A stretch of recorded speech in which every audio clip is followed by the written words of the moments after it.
En Perú, al menos 18 manifestantes han muerto hasta este jueves en las movilizaciones de protesta contra el gobierno, 9 de ellos tras la entrada en vigor del estado de emergencia a nivel nacional y con la intervención de las Fuerzas Armadas y la policía en la represión de los movilizados. Ante las muertes registradas del fin de semana pasado, la Policía Nacional había comunicado que usaría perdigones de goma para reprimir a los manifestantes en las protestas. Pero el actuar policial y las muertes recientes cuentan otra historia.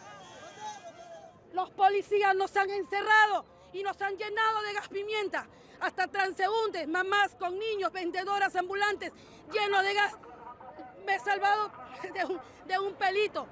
Me he salvado de un pelito porque nos han asfixiado, nos han encerrado. ¿Cómo es posible que digan que nosotros venimos a hacer alboroto? Nuestra marcha ha sido pacífica. Pacífica. Lo único que queremos es que se escuche la voz del pueblo. El pueblo pide restituir a nuestro presidente. La decisión del Supremo peruano de este jueves de dictar 18 meses de prisión preventiva para el expresidente Pedro Castillo dio alas a las protestas. Castillo permanecerá detenido mientras es investigado por los delitos de rebelión y conspiración por el fallido autogolpe de Estado del pasado 7 de diciembre. Es totalmente injusto. Espero que el pueblo peruano se levante y que verdaderamente haga sentir el voto popular, porque acá nosotros lo hemos elegido, el pueblo peruano lo ha elegido. Un Congreso de la República no le dejó trabajar. De eso estamos totalmente conscientes todos los peruanos, que el Congreso de la República nunca le dejó trabajar al señor presidente Pedro Castillo Terrones. La presidenta Dina Boluarte, sin embargo, defiende el despliegue de las fuerzas del orden, que suma ya más de 200 heridos en sus filas. Boluarte reafirmó su cometido con mantener el orden democrático. Que reafirmo mi compromiso de trabajar por la seguridad de todo el país. Ni la violencia, ni el radicalismo acabarán con un gobierno legal y legítimo.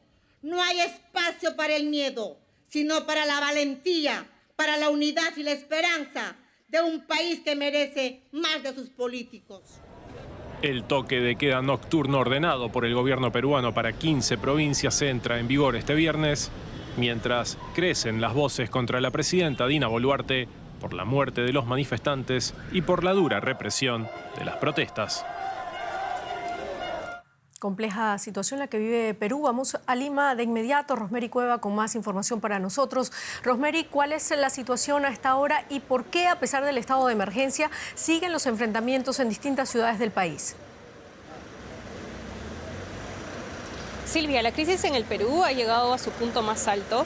Nosotros estamos reportando desde Lima, desde el centro de la ciudad, donde pueden apreciar la presencia de policías y las Fuerzas Armadas que resguardan la Plaza San Martín, que es el lugar donde los manifestantes se empiezan a congregar todos los días desde hace una semana.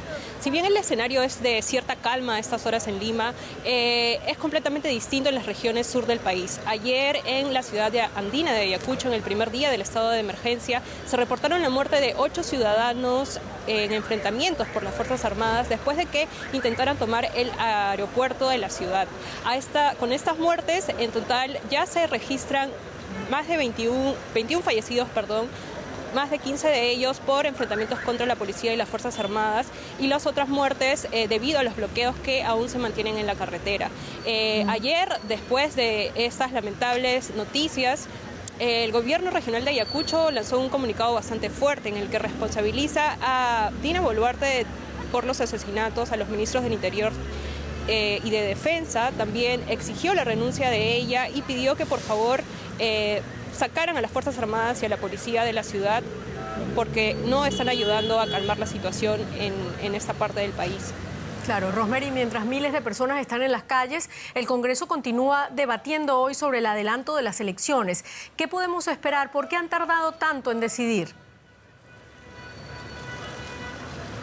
El debate empezó ayer, se ha dilatado bastante y algunos congresistas, especialmente de izquierda, han señalado que en realidad no quieren dejar las curules.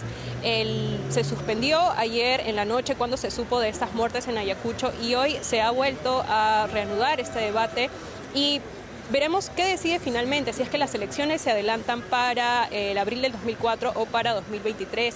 Por un lado, las autoridades, el jurado electoral ha señalado que es muy riesgoso que haya unas elecciones para el 2023 porque los plazos son muy cortos y se necesitan garantías para que no exista un fraude y para que la ciudadanía esté bastante consciente de cuál va a ser el proceso de elecciones.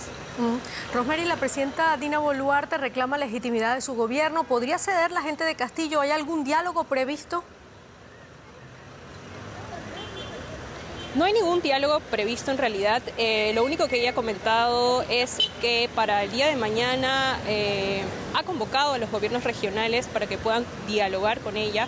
Sin embargo, no creo que esto suceda a raíz de los últimos enfrentamientos que ha habido en la región sur. Por ejemplo, la Defensoría del Pueblo ha concluido que lo que pasó ayer en Ayacucho ha sido un uso desproporcionado de las armas de fuego contra las personas y los gobiernos regionales, al tener esta postura contra Dina Boluarte, no creo que se consiga un diálogo. En este momento el Perú está en una crisis muy, muy grave y no se ven por el momento salidas. Muchísimas gracias, Rosemary Cuevas, desde el centro de Lima.